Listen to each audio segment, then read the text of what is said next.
fellow siblings, welcome to the video. Today we are going to be doing all of the books I read in February and my quick reviews for those, my book haul for February, and my TBR for March. I did not read much in February, and we'll explain that in just a second, but I did read, to start, Electric Kingdom by David Arnold, and I really enjoyed this book.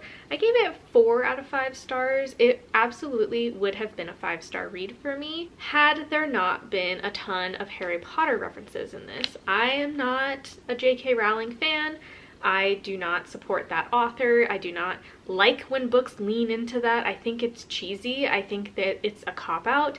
There are other interesting books out in the world. There are other interesting pieces of media written by people who are not trash. I don't like when it's referenced constantly in a book. Once or twice I can ignore, but it's mentioned a bajillion times in this book. I mean, the dog is named Harry, so yeah, not a fan, but every other thing about this book was a 5 out of 5 stars. I would have given this 5 stars had that not been in there. If you're an author, take note. Maybe stick to more neutral territory, because I would have given this 5 stars. Really good. It's post-apocalyptic YA. It reads very introspective. It's a very complex story. It's very Onion-like with lots of layers. There's definitely some sci-fi twist going on. It has just such a complex message, and the story is very much not linear. It may seem that way, but it is not. So very much enjoyed this. I'm just so sad I couldn't give it the 5 stars because of those references ruining my experience.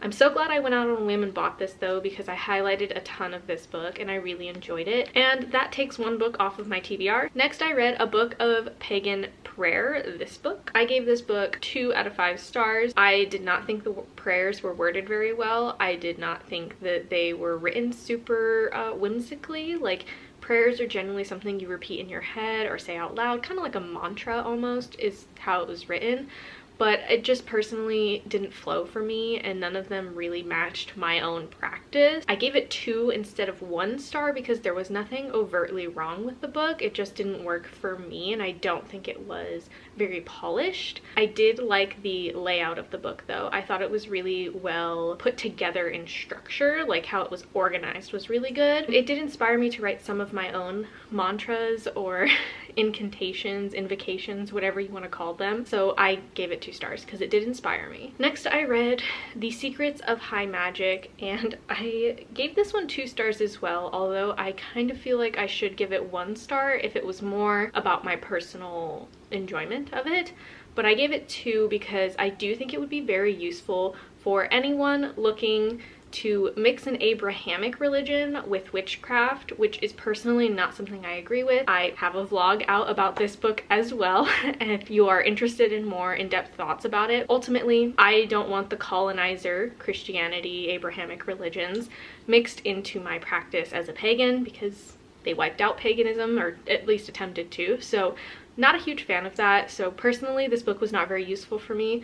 There was a lot of Hebrew and Christianity references and references to just a lot of religions that were not strictly pagan, and I just found that that was what most of the book was. So not very useful for me. Although if you are interested in that, it was very well written and put together, and it's very cute. It had a little bow, very old, pretty little binding with gold on it. Very sad about that. The next book I read was True Magic, A Beginner's Guide by Amber Kay. I loved this book. I gave it 5 stars. I read it all in one sitting at my work office while waiting for my husband to finish up his work. It was really good, really insightful. I did not agree with some of the internalized aphobic comments. There was one comment in particular that was just aphobic in general, but it wasn't like blatantly so or arrogant or anything. It was just like an internalized kind of thought. But other than that, that one little instance in the whole book, I thought it was really good. It had a really good foundation, it had resources, it had actionable steps, and it had a lot of just really good starting points for anyone who's interested in witchcraft. I didn't totally agree with everything in it because obviously I'm eclectic, so I practice a little differently than everyone else, but yeah, that's kind of where I'm at on that. I really enjoyed it and I thought it was really well written. Next, I started Dark Rise, which is in a reading vlog that should be out before this video. I read this with Melissa Mitchell, my author friend on Wattpad. She's amazing. She's a lovely person, and we buddy read together sometimes, and we picked this book. We did not know it was historical fantasy though, and that's a huge bummer because she likes historical fantasy. I do not. It's just not for me. I can really admire the story and I can really admire the craft behind historical fantasy. It's just kind of niche, and personally, in my whole life, I've never really been interested in historical anything, so not a huge fan. I thought this was super well written. The characters were super compelling. The intrigue was really high. I loved the confusing battle between light and dark and questioning which side you should be on and which one is actually the light and which one is actually the dark. The beginning was a little slow. Not a lot happens in that first third of the book, so push through that if you do like historical, because apparently there was a massive plot twist at the end. I really wish I could have finished this, but it put me in a huge reading slump, which is why I didn't even finish this in February.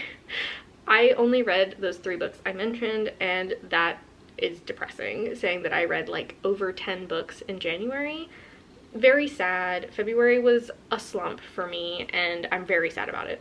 I hope you had a better reading month. Let me know down below how many books you read in February, but I did not do well. I DNF'd this book at the beginning of March because it was just something I couldn't get past. I couldn't read anything else because this was a buddy read and I felt obligated to finish it and not start anything else. Very sad, but this was not for me. But if you like historical fantasy, you should definitely read this. I'm going to take this off of my TBR. That's the number 2 book, and I'm going to give it to my sister-in-law because she said she was interested in it, and I hope she really likes it. I'll let you know if she tells me if she liked it. Not for me, and that's okay, and I'm really sad because I was so excited about this book. Those are all the books that I read in February. Now let's do the book haul.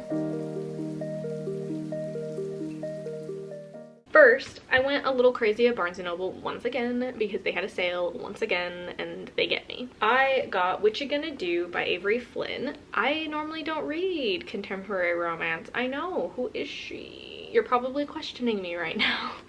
But it's got witches, and something about this book gives me a good feeling that I will like it, and usually that feeling has been correct, so we will see if it is correct once again. I have not read this yet, but I do plan to read it very soon. I initially got this for Valentine's Day, but Valentine's Day did not go as planned. It just was a very busy work week that week, and I started Dark Rise that week, so I was slumping. It wasn't the vibe, you know? So I'll get back to this at some point. It seems very cute, adult romance. I'll let you know when I get to it. Next, I got these 2 middle grade books because I love middle grade, okay? Everyone and their mother has been telling me to read School of Good and Evil. I'm sold. So I'm gonna read this at some point. It was on sale too, so it was only like $6 or something. No, $4. Wow. But yeah, it has this not sticker on it for the Netflix show, which is really annoying. I would rather have a sticker I can remove, so very annoyed with that. This looks interesting. It looks like another dark versus light kind of situation. Very into the aesthetic. And then this is Fablehaven by Brandon Mole, and I'm really depressed because I saw later after I bought this book that there is a different cover for this book with a creepy old lady on it, and I want that one instead of this one. So if I really like this book, I will go out and find the better cover. But this book was also really cheap. Children's fantasy, I'm into it. We'll see what it's about. I have no idea. I just saw it and it was on sale and I wanted it. And lastly is so exciting. I am currently filming a vlog for this. I got an advanced reader copy of Loki's Ring by Stina Light. Honey, there were thousands of people in this giveaway and I won this copy. I am over the moon excited. I started reading Persephone Station, which we'll talk about in a second here, and I'm obsessed. So very excited to have this. I already have it tabbed out. This comes out on the 28th of March, so I'm hoping I can finish Persephone Station and then get this going before that date so that I can let you know if you should buy it. I'm very excited. I'm so excited. I cannot believe I won this book. I know I shouldn't have entered a giveaway for the second book in a series, even though they're standalones. I shouldn't have done that. I hadn't even read Persephone Station. It was the kick in the butt that I needed to get to Persephone Station sooner, so I'm not mad about it. I also got some library books, so let's just quickly flash those on the screen because I'm not gonna hold up every single one. I got A Sprinkle of Sorcery, which is the second book in the Pinch of Magic series, for a vlog. I got the first 3 books in the Spiderwick Chronicles by Tony DiTerlizzi because I haven't read those yet, and I would like to do a little vlog where I read the first 3 books and see if I want to continue. I did read Beyond the Spiderwick Chronicles and really enjoyed that trilogy, so I'm I have good hopes. Next, I got Catstronauts. I don't know which book it is. I think it's volume 3. I read one of them at some point. They're kind of cute and goofy. It's just a graphic novel. Manana Land seems interesting, and it's children's fantasy. I'm into it. I'm really in children's right now. Like, middle grade hits every time for me lately. And then I got the first 2 books in the Problem Children series, which I've already started the first one, and it is so cute. I am obsessed. I cannot wait to finish. Strong School of Fear vibes, or like quirky Peculiar Children vibes, you know? Book 3 and 4 in the Falling Kingdoms series. I have read the first book. I own the second book. I would like to do a vlog where I read 2 through 4 at some point. Those are my library books right now. As far as my March TBR, we are already halfway through March, so bear with me. Obviously, I'm currently working on Persephone Station. I am almost halfway through now at this point. I just started reading a few days ago. I'm obsessed, so I'm hoping to finish this in a few days and get started on, if by some magic I finish both of these books and still have time in the month, which I highly doubt. Full stop. I completely forgot about the series where I read a random book from my shelf once per month. I wrapped them in paper, you will see in just a second here, but let's go pick that book for March. As you can see, I wrapped a variety of sizes. There's some large ones, there's some smaller ones, and this month I'm already behind. I'm halfway through the month. We're gonna do a smaller, shorter book.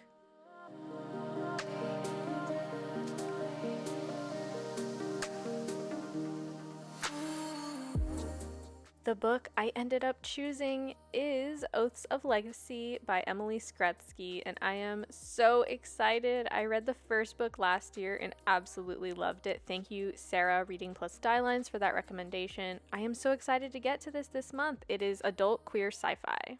I'm going to also read Wings of Fire, the second graphic novel, which is called The Lost Heir. Very excited about this book. I read the first one and it was absolutely blown away. I have most of the series now in graphic novel form, so I'm just going to continue reading these as I get the time to. And obviously I am reading the first book of the Problem Children series. Very excited about that. I don't think there is no way I'm gonna finish all of these in March because we're already halfway through and I just came out of my slump. Let me know down below what you read in February and what you're looking forward to read in March, because I can always use more recommendations. I obviously don't have enough books. Anyways, I hope you're staying safe and I hope you're staying kind. Check out the other vlogs that I mentioned in this video and I hope to see you in the next one. Bye, siblings.